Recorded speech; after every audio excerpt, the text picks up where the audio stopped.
Muchachos, buenas tardes. Vamos a hacer una pequeña revisión de las componentes rectangulares de un vector y sobre la ubicación de esos vectores en el plano cartesiano. Hay varias inquietudes y se han presentado algunas dificultades, entonces se hace necesario hacer este recuento. Vamos a partir y ya vamos a hacer un recorderis de cómo vamos a describir o cómo se definen los vectores. Entonces hagamos un recuento. Tenemos el vector A, que es de magnitud 3, dirección vertical, sentido positivo. El vector B de magnitud 3, dirección horizontal, sentido positivo. Un vector C de magnitud 3, dirección diagonal, sentido positivo para Y, negativo para X. Y un vector D que también tiene 3 unidades de magnitud, es un vector diagonal y de un sentido negativo tanto para el eje horizontal como para el eje vertical, es decir, en X y en Y. Los propusimos de 3 unidades, todos tienen la misma magnitud, pero eso no siempre sucede así, sino que es más que todo por el uso del espacio en el tablero con el que contamos en este momento. Cuando tracen el plano cartesiano, chicos, deben tener en cuenta que esas divisiones, esas escalas deben ser del mismo tamaño, que deben de marcar siempre los ejes, la parte positiva de X, la parte negativa de X, al igual que tienen que trazar la parte positiva de Y, escribirla, el menos Y también, e indicar que todo sigue creciendo o se sigue extendiendo tanto hacia la parte positiva de los ejes X y Y como a la parte negativa de los ejes Y. ¿Quién indica ese crecimiento? Las flechas, fundamental. Y obviamente pues tenemos que marcar el origen. Ahora sí, vamos a ubicar esos 4 vectores con sus características en el plano cartesiano. ¿Qué tenemos que tener en cuenta? Pues que los vamos a hacer iniciar, vamos a hacer coincidir los orígenes de todos esos vectores en el origen del plano cartesiano. Listo, entonces tenemos ya los 3 vectores ubicados con sus correspondientes características en el plano cartesiano. Miramos que el vector A efectivamente parte del origen del plano cartesiano e indica un crecimiento hacia la parte positiva del eje vertical del eje Y hasta que completa sus 3 unidades de magnitud. Lo mismo sucede con el vector B, sus 3 magnitudes en la parte positiva del eje X.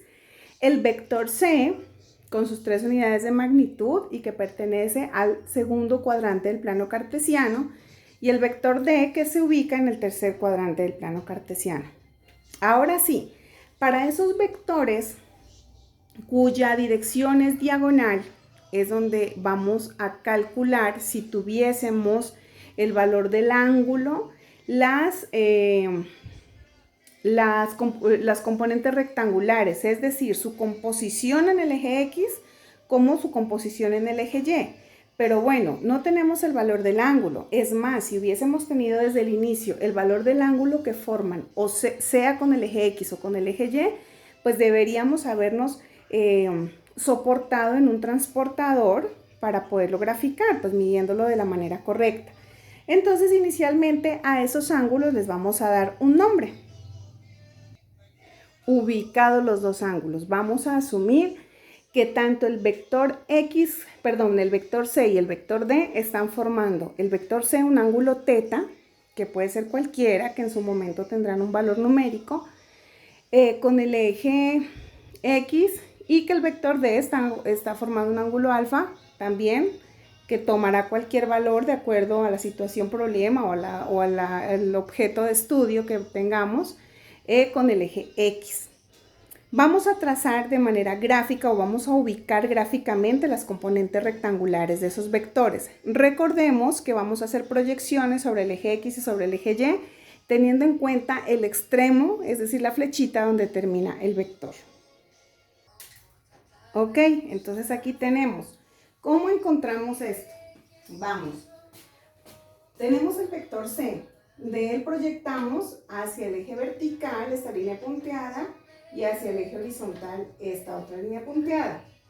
Donde llega el extremo sobre el eje vertical, entonces desde el origen hasta el punto donde se proyectó, tenemos la componente del vector C en el eje Y que se llamará CY y que al igual tendrá una flechita en la parte de arriba para indicar que es un vector. Toda esta hasta acá, toda esta componente, toda esta flecha, ese vector que se traza desde el origen hasta donde termina la proyección del vector C, se llama CX, que quiere decir componente del vector X, del vector C en el eje X. Lo mismo sucede con D. El vector D es este verdecito de aquí. Proyectamos desde donde él termina una línea punteada hacia el eje vertical y otra línea punteada hacia el eje horizontal. Toda esa flecha o toda esa componente que va desde el origen hasta donde termina esa proyección será DY, componente del vector D en el eje Y. Si es vector, entonces recuerden no olvidar la flechita. Y esta otra flechita de aquí hasta aquí es de X, componente del vector en el eje X. Tengamos en cuenta que siempre tenemos que proyectar de manera correcta e identificar las componentes. Ahora bien, matemáticamente esas componentes se pueden encontrar de la siguiente manera siempre y cuando el ángulo del vector esté identificado o esté marcado, o el valor que tenemos sea con el eje X. Si el ángulo es con el eje Y, pues recordemos que entonces si todo el ángulo que hay entre los dos ejes pues es de 90 grados, pues restamos el valor y le asignamos lo que le complementa para completar para cumplir, pues que sume 90 grados. Inicialmente lo tenemos allí. Los dos vectores están formando ángulos con el eje horizontal, por tanto podemos aplicar las siguientes ecuaciones para calcular o encontrar el valor numérico de esas componentes.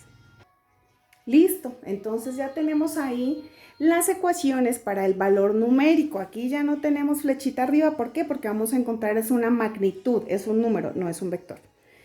Entonces, valor numérico del vector C en el eje X es igual a la magnitud del vector C, que en este caso sería 3, por el coseno de teta. ¿Quién es teta? El valor del ángulo que forma, en este caso no tenemos número. Componente del vector Y, valor numérico de la componente del vector C en el eje Y. Entonces, 3 por el seno del valor del ángulo, el que sea. Lo mismo sucede para los valores numéricos de las dos componentes del vector D. Cualquier duda que tengan, chicos, me comunican, me comentan.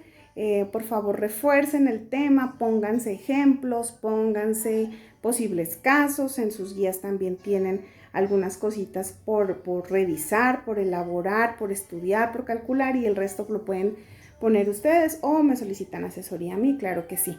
Cualquier cosa ya saben que me pueden poner sus mensajitos o comunicarse conmigo en los horarios establecidos. Un abrazo, que estén muy bien.